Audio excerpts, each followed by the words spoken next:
Caitlin Clark's return can't fix locker room threat rooted in Indiana Fever's WNBA past, per National Reporter. After reflecting a statistic far from as the last season's initial run, the Indiana Fever are back on the wrong side of the standings.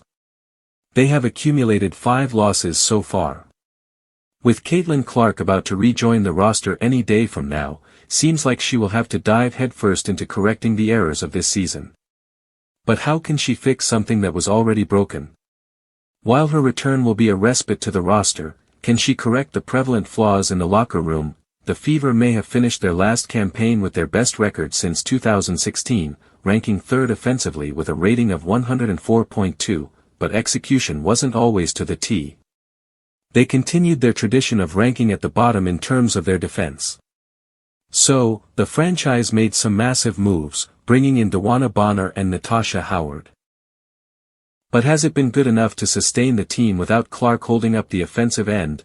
On Locked On Women's Basketball, host Chelsea Leite asked Fever beat reporter Tony East if this team was built to survive even without the 2024 roadies' presence. In short, it doesn't seem like it. They have certainly built a team in a style that is what her strengths are, he began.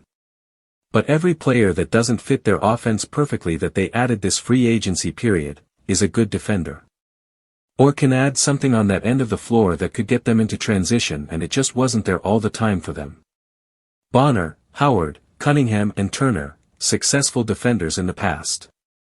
Plus, there was Stephanie White, known for her strength on this end of the floor, implementing her core defensive principles: activate, anticipate and be aware.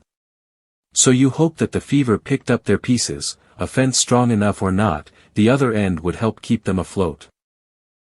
But the ghost of the past doesn't seem to have exactly let them off the hook. So that's the part one wondered if they would be able to survive more effectively than past seasons. But I wonder if their defense should be like the 6th or 7th best. They've been at bottom 2 defense every year for 7 straight years. And so, if it was good enough, could that be enough?